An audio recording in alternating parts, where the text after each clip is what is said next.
Imagine spending, I don't know, $100 million to invent the absolute perfect engine. Right.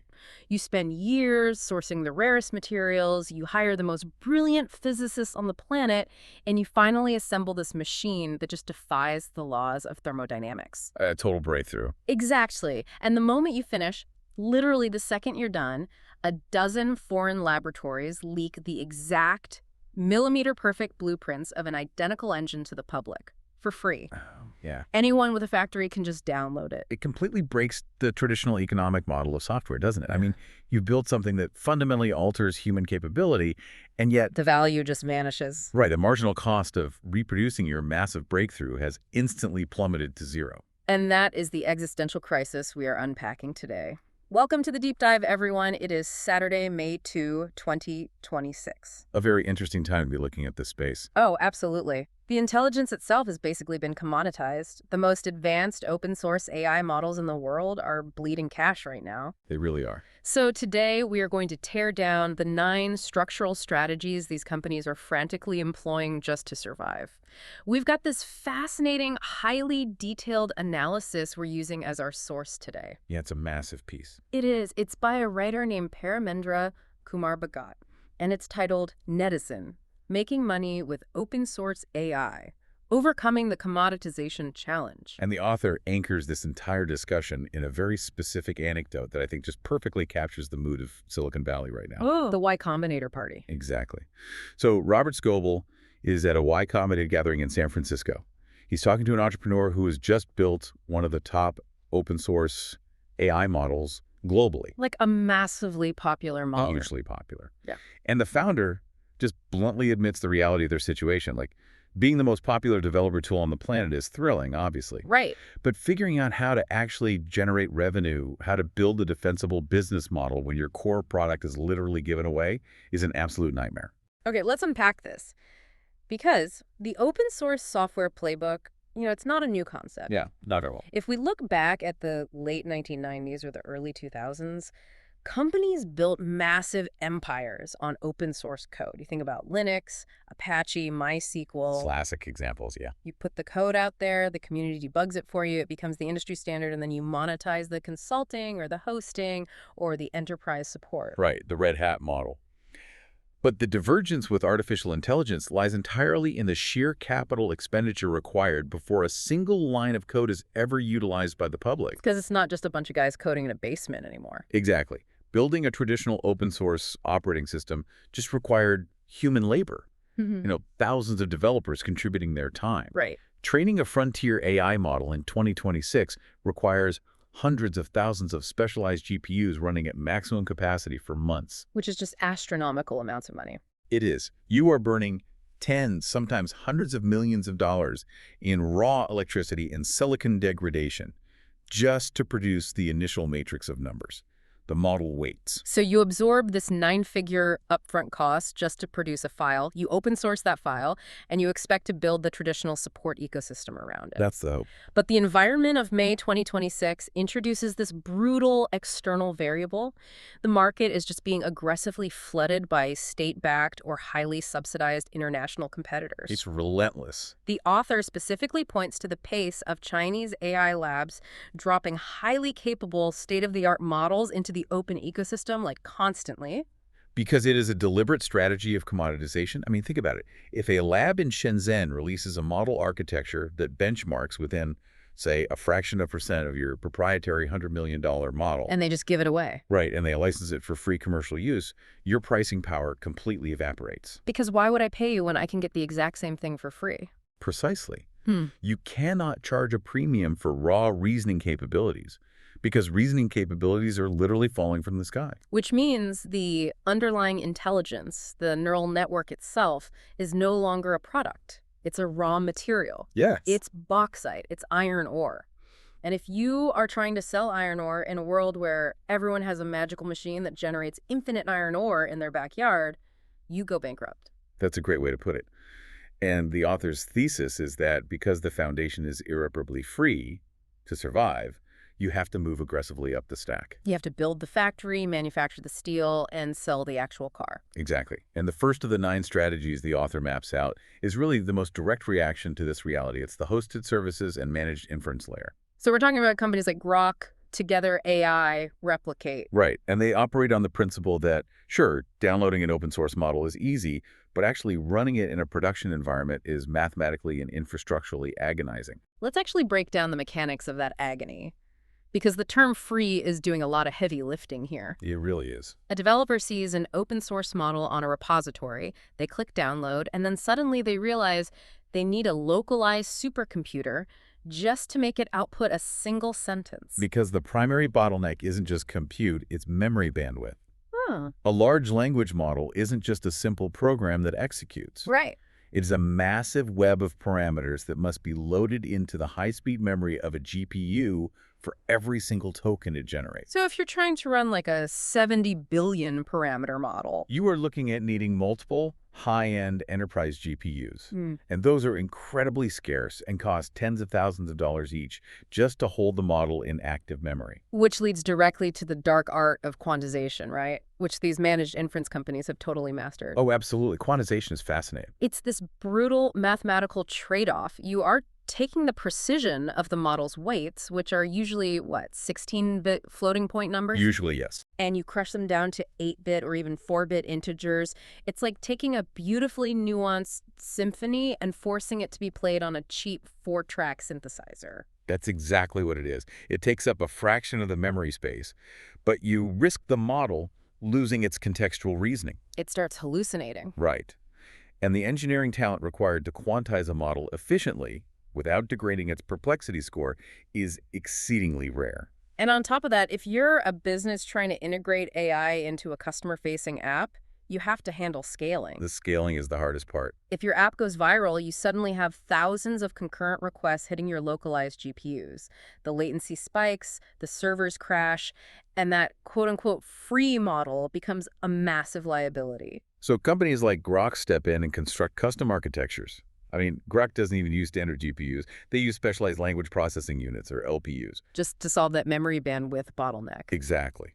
They handle the quantization, they manage the physical hardware, they load balance the traffic, and they offer a simple API endpoint. You pay them a fraction of a cent per 1,000 tokens, and they give you the output instantly. They're essentially taxing the convenience. They abstract the hardware nightmare away. Wait, if the model is open source, isn't managed inference just a race to the bottom on cloud compute pricing? I mean, how is that defensible? That's the critical vulnerability the author addresses. If your entire business model is just wrapping open source models in a fast API, you are entering a race to the bottom against the hyperscalers. Like Amazon Web Services or Microsoft Azure? Or Google Cloud, yeah. They can easily subsidize managed inference to keep developers locked into their broader cloud ecosystems. Right, a startup cannot win a price war against Amazon. So how does a managed inference company actually build a moat? By taking the infrastructure behind the enterprise firewall. Okay. The true defensibility in this strategy lies in on-premise deployments and guaranteed service level agreements, or SLAs. So think about like a major financial institution or a national healthcare provider. Exactly. The regulatory frameworks governing their operations, whether it's HIPAA for patient records or SEC compliance for trading data, they strictly prohibit routing highly sensitive data through external multi-tenant API endpoints. They need the model physically installed in their own basement. Yes. They want the brawn of the open source model, but it must operate entirely within an air-gapped server room. Completely disconnected from the public internet. Right. And the managed inference startups that survive are the ones deploying specialized engineering teams to these institutions. So they install the open source models on the bank's internal hardware. They optimize the quantization for the bank's specific server architecture, and they provide ironclad SLAs guaranteeing 99.99% uptime. You're no longer selling fractional compute. No, you are selling multi-million-dollar enterprise-grade security and reliability wrappers. It's like building a municipal water system. You know, the raw water, the open source model, is technically free, assuming you want to walk down to the river with a bucket and boil it yourself. That's a great analogy. What these companies are selling are the industrial filtration plants, the pressurized pipes, and the guarantee that clean water flows the second you turn the tap in your secure corporate headquarters. And that structural metaphor leads directly into the author's second strategy, the open core model. The velvet rope. Yes. If you are the original creator of the model, you have to decide how much of the water you give away and how much you charge for the pressurized delivery. The industry usually calls this the freemium model, but the technical division of assets here is much more sophisticated than just a free trial. Very much so. The strategy requires partitioning the intelligence itself.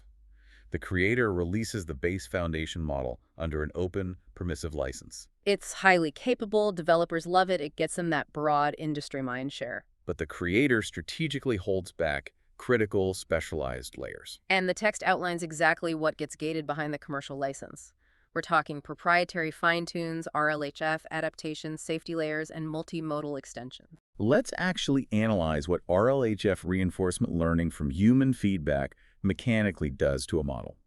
Because a base foundation model is essentially just an incredibly powerful autocomplete engine. Right, it's just ingested vast swaths of internet text and learned the statistical probability of which word should follow the previous word.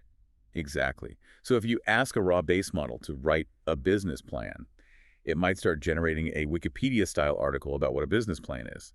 Or it might generate the code for a website that hosts business plans. It lacks behavioral alignment. It has the raw knowledge, but it doesn't understand the format of a helpful interaction. Right. RLHF is the process of paying humans to sit down with the model, ask it thousands of questions, and manually rank its answers. Which creates a secondary reward model that forcibly steers the neural network's vector space toward being a helpful, concise assistant. And that human alignment process is staggeringly expensive and labor-intensive. So in the open core strategy, the startup releases the raw, unaligned autocomplete engine to the public for free. But if a corporate client wants the version that is perfectly aligned for customer service, Or heavily sanitized to prevent brand-damaging hallucinations, or adapted to seamlessly process visual data alongside text, the multimodal extensions, they have to purchase the commercial tier. it's like a freemium video game. Everyone gets the base game for free, but the expansion packs and the ultimate armor cost real money. Precisely. And we see this dichotomy playing out in real time right now in May 2026 between two of the major architects of the open ecosystem, Mistral and Meta. Whoa, that's a fascinating comparison. Mistral utilizes the open core strategy perfectly. They release exceptionally efficient, smaller models to the developer community, which builds immense goodwill. But their absolute largest state-of-the-art models, the ones capable of real deep enterprise reasoning, are gated behind paid APIs and strategic cloud partnerships. Right. They use the free models as top-of-funnel marketing for their premium infrastructure. Meta, conversely, employs a strategy the author categorizes later in the piece as commoditizing your complement. Because Meta does not gate its most powerful llama models, they release the fully aligned, massive parameter models completely free for nearly all commercial use. Because Meta is playing an entirely different economic game. Their revenue is derived from massive-scale consumer attention, advertising, and the hardware ecosystems they are trying to seed, like augmented reality glasses. So if Meta can ensure that the foundational layer of artificial intelligence is universally open and free, they completely kneecap the business models of any proprietary AI lab trying to charge for raw intelligence. It's brilliant. It creates an environment where every developer on Earth is standardizing their applications around Meta's architecture. Which reduces the cost of compute across the board, which Meta relies heavily upon, and ensures they never have to pay licensing fees to a competitor. But if you are a startup attempting to navigate this space, you do not have Meta's multi-trillion-dollar advertising engine to subsidize your research. Right, you can't commoditize your complement if you don't have a massive core business to fall back on. Exactly. Which forces startups to abandon the general intelligence race entirely. You have to stop trying to build an AI that can pass the bar exam, write poetry, and diagnose diseases all at once. Which brings us to strategies 3 and 7 from the text. This is about building vertical applications and selling the solved problem. The critical insight here is that while the general-purpose base model is commoditized, vertical performance within specialized high-stakes domains is absolutely not. Because an open source model possesses a broad but very shallow understanding of human knowledge. Right. If a hospital attempts to deploy a general model to analyze a 50-page complex patient history and cross-reference it against the latest oncological trials, the model's next token prediction mechanics will inevitably break down. It'll just hallucinate a non-existent medical protocol because it lacks the dense, domain-specific synaptic weights. And in a high-stakes vertical like healthcare, hallucination isn't just a glitch. It's a catastrophic liability. And this is where we have to pull in some of the crucial macro context Paramendra includes in his analysis of the May 2026 landscape. He tracks a recent development from DeepMind. Yes, specifically their blog post on an AI co-clinician. And DeepMind's nomenclature there is very deliberate. They are not marketing a medical chatbot.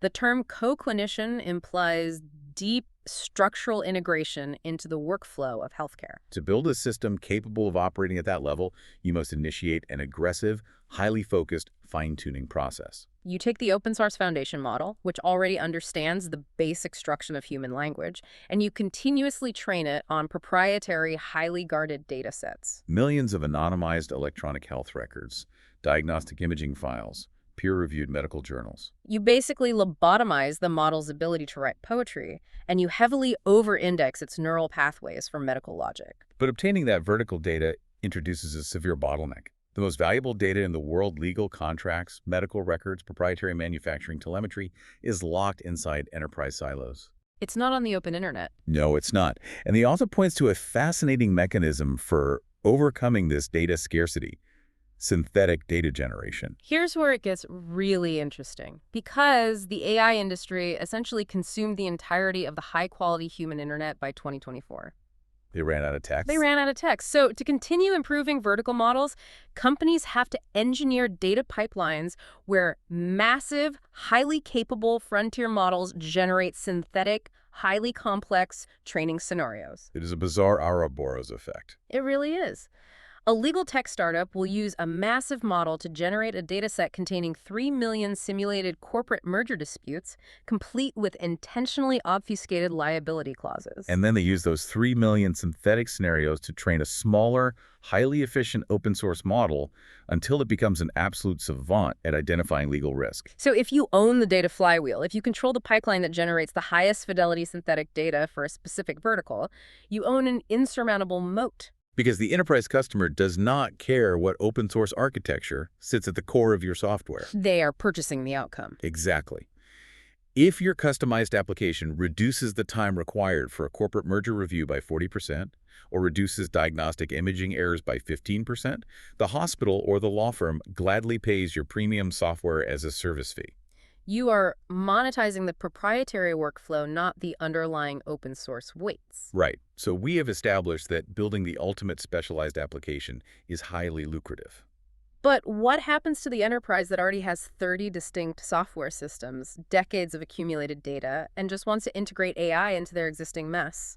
That introduces strategies 4 and 5 from the article: the consulting approach, often called the Red Hat revival, and the creation of picks and shovels tooling. Because integrating an LLM into a legacy corporate environment is just an infrastructural nightmare. It really is. You have massive banks or logistics companies running core operations on database technologies designed in the early 2000s. You can't simply plug a massive neural network into an outdated SQL database and expect magic. No, the enterprise requires bespoke implementation. And the primary architecture driving this integration in 2026 is RAG retrieval augmented generation. And to understand the friction of enterprise integration, we really have to look at how a RAG pipeline mechanically functions. Because an LLM on its own has a fixed knowledge cutoff. It only knows what it was trained on. Right. To make it useful for an enterprise, you have to dynamically feed it the company's private real-time data before it answers a question. And the process involves taking millions of internal corporate documents and running them through an embedding model. Wait, so it maps it to coordinates? Basically, yes. Yeah. It mathematically translates the text into high-dimensional vector representations. It essentially turns paragraphs of text into coordinates on a vast multidimensional map. So when an employee queries the AI, the system first maps their question into the same vector space, searches for the closest coordinate matches within the company's internal data, retrieves those specific paragraphs, and injects them into the context window of the open source LLM. And then the LLM synthesizes an answer based strictly on the retrieved data. Exactly. But that intricate dance of embeddings, vector searches, and context injection is fragile. Oh, I'm sure. Setting up a secure RAG pipeline that scales across 100,000 employees. And respects internal document permission levels, so the intern can't query the CEO's compensation packet. Right. And returns answers in milliseconds. That requires elite, highly specialized consulting. And that's the Red Hat model. It argues that the open source AI is just the raw engine block. You build a billion-dollar business by selling the corporate IT department, the manual, the specialized tools, and the ongoing support contracts to install the engine without burning the building down. And alongside the consulting services, the author really highlights the sheer economic scale of the tooling required, the picks and shovels. We mentioned the vector databases necessary for RAG. But the more critical high-margin tools are the security and observability layers, because enterprise adoption of AI is entirely bottlenecked by risk management. Absolutely. An insurance company utilizing an open source model to process claims must mathematically prove to regulators that the model is not systematically denying claims based on demographic bias. Which necessitates the commercialization of red teaming and model auditing. And red teaming is basically the systematic adversarial process of trying to break a neural network. Yes. Security startups build automated frameworks that bombard an enterprise's AI with thousands of highly sophisticated deceptive prompts every single day. Attempting to bypass its safety filters or force it to leak personally identifiable information. Or expose hidden biases within its vector space. So if your startup builds the foundational open source tool for model auditing and then sells the premium automated cloud version to the Fortune 500, generating compliant audit reports for the SEC. You have entrenched yourself in the most lucrative compliance workflow in modern business. You are selling regulatory peace of mind in an environment of extreme technological volatility. Exactly. Now, we have focused extensively on the enterprise layer, the massive, slow-moving corporate deployments. But the author's analysis pivots sharply in strategies 6 and 8 toward the developers themselves and the physical world. Monetizing mindshare and the aggressive shift toward edge computing. Strategy 6 operates on the principle that the open source community itself is an economic engine. When you release a powerful model, you capture the attention of millions of developers. And attention can be monetized. Always. The author points to premium Discord communities, comprehensive educational courses like, building production pipelines with Llama 3, and GitHub sponsorships. Now, creating educational content might appear tangential to building hard tech, but it creates this self-funding, compounding marketing loop. Exactly. If you establish your company as the authoritative educator on how to deploy open source models, you are actively training the engineering workforce to default to your tools, your syntax, and your architecture. So when those engineers transition into roles at Fortune 500 companies, they advocate for purchasing your enterprise tier software. It is the ultimate pipeline. You monetize the learning curve of the developer, and then you monetize the deployment at the enterprise level. It's so smart. But strategy 8 is where the true physical manifestation of May 2026 technology emerges. Yes, the edge. The industry is rapidly heading the physical limits of cloud architecture, which is driving this massive migration to edge AI. Because in the initial wave of AI adoption, the architecture was entirely centralized. You tapped a prompt into your mobile device, that text was transmitted via cellular networks to a massive hyperscale data center, the model processed the inference, and the result was beamed back. But that architecture is fundamentally flawed for real-world integration. It introduces unavoidable latency governed by the speed of light and network congestion. It incurs constant cloud compute costs. And it poses severe privacy risks for consumer data. So the holy grail in 2026 is compressing these massive open source models so they can run locally, entirely on device. The author describes this as selling optimized software bundles designed for specific consumer hardware, like Apple Silicon, Qualcomm NPUs, or embedded robotics chips. And we must look at the macro context Paramendra is tracking alongside his article to understand why the edge is so critical right now. He notes a headline regarding Waymo attempting to crack down on unaccompanied minors in their driverless cars. Which is such a wild headline. Yeah. But autonomous vehicles are the ultimate edge environment. Right. An autonomous car traveling at 65 miles per hour cannot rely on a 5G connection to a cloud server to determine if the object in the road is a shadow or a pedestrian. A temporary drop in cellular coverage would result in catastrophic system failure. The visual reasoning model must be processed locally within the vehicle's onboard computer in milliseconds. And to achieve that, an AI company takes an open source vision model and heavily optimizes its architecture. They strip out unnecessary parameters. They optimize the memory allocation for the specific silicon inside the Waymo vehicle, and they rewrite the execution code to run directly on the hardware's neural processing unit. So you're not monetizing the original model weights. You are monetizing the hyper-specific, low-level engineering capability that allows the model to function without the cloud. And Paramender tracks another headline that perfectly illustrates the consumer side of edge computing. OpenAI introduces AI-generated pets for its Codex app. I saw that. The concept of a digital pet requires continuous, real-time, low-latency interaction. Right. If the user's device has to ping an external server every time the digital pet reacts to a voice command, the battery would drain in an hour and the API costs would be astronomical. The AI must run locally. Exactly. The companies generating revenue here are providing the highly optimized inference engines that allow an LLM to run smoothly in the background of a consumer's smartphone without thermally throttling the device. They sell the hardware-software integration layer. Okay, so mapping out this landscape, we have the managed inference APIs, the enterprise air-gap deployments, the open core municipal water systems, the specialized vertical apps driven by synthetic data, the Red Hat consulting pipelines, the security auditing picks and shovels, the educational funnels, and the hardware optimization for the edge. It's a massive ecosystem. It is. But we have to rigorously pressure test this entire thing. Strategy 9 details the author's final defense against the original threat: the relentless speed of commoditization. Because the existential threat remains constant. Okay. You can build the most advanced RAG pipeline or the finest medical application. But if a Chinese lab releases a new open-source foundational model tomorrow that is objectively 100 times more capable, Doesn't your specialized software layer immediately become obsolete? Do the new raw weights simply wash away your carefully constructed moat? the author constructs a compelling argument that specific moats actually harden during rapid technological acceleration. The most impenetrable defense is the distribution and data moat. Like we touched on with the DeepMind co-clinician. Exactly. If your company has spent 3 years navigating the bureaucratic nightmare of integrating your software into the legacy IT systems of 5 major hospital networks, and you have exclusive legal rights to continuously train your models on their incoming patient data. A new open source model dropping on GitHub does not threaten you. Not at all. The switching costs of the enterprise are astronomically high. A hospital IT department will not rip out a deeply integrated, highly compliant medical AI system just because a slightly cheaper or marginally smarter raw model was released online. Because the distribution network, the fact that the doctors are already trained on your specific interface and trust your specific outputs, that is an economic fortress. The author also explicitly cites execution and reliability as a primary defense.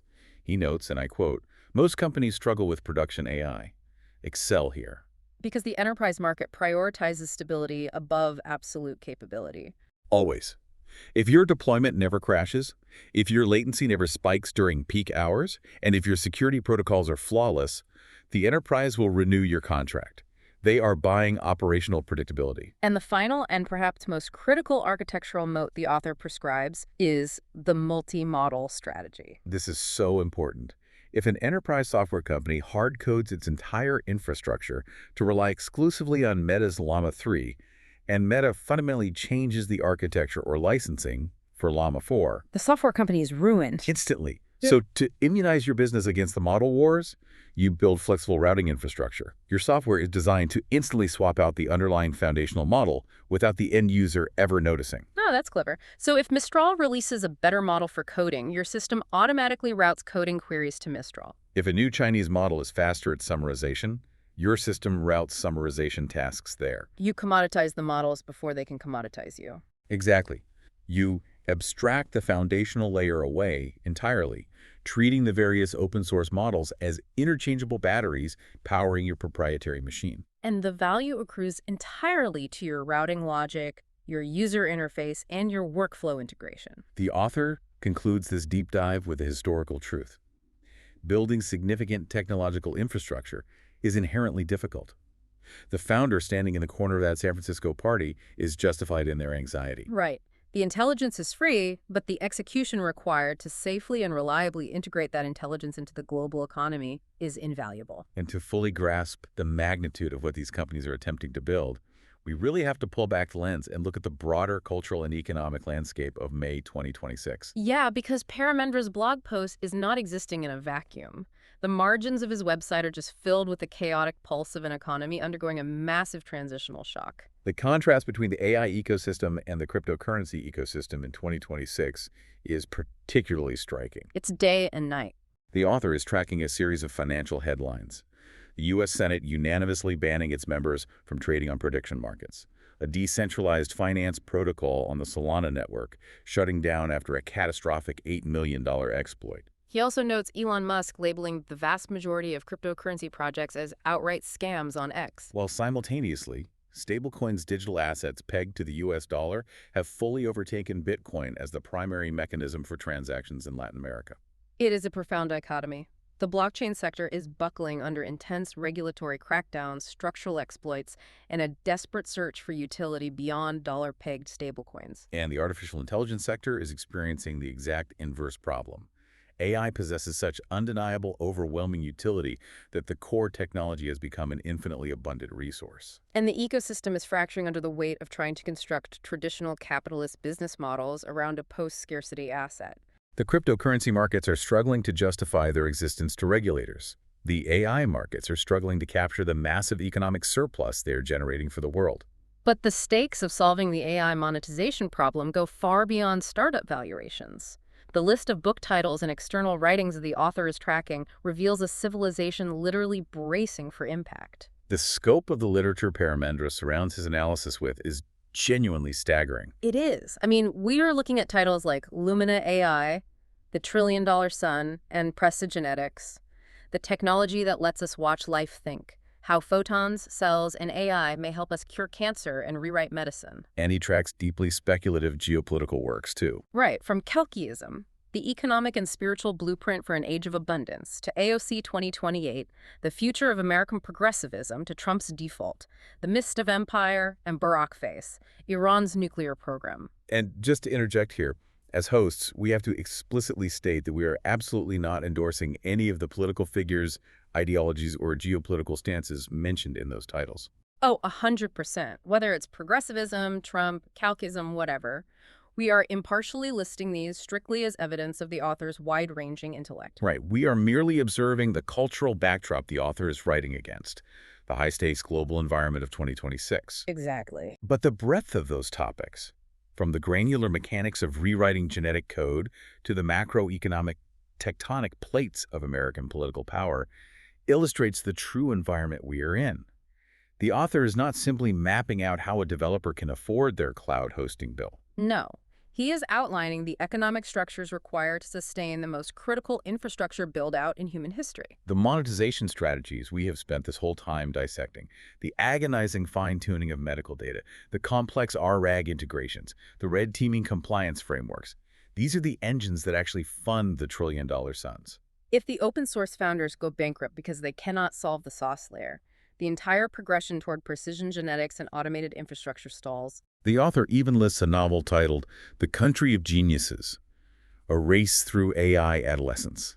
That is the precise developmental stage we are navigating. The technology is staggeringly powerful, fundamentally disruptive, and just deeply unrefined in its interaction with legacy human systems. The underlying intelligence of the universe has essentially been digitized and placed in an open repository for anyone to download. The architectural blueprints are free. The challenge of this decade is figuring out how to lay the foundation, pour the concrete, and build a structure that doesn't collapse under its own weight. So as you analyze the software you are integrating, or the company you are attempting to build in this landscape, you must brutally interrogate your position in the stack. Are you simply wrapping an API around a free commodity and hoping Amazon doesn't notice? Or are you identifying the most painful, highly regulated, deeply entrenched enterprise workflow and building a flawless proprietary solution that just happens to utilize an open source model as its engine? The margin is in the friction. The more difficult it is to integrate the AI, the more valuable the company that solves the integration. And this leads to a final underlying implication of the May 2026 dynamic.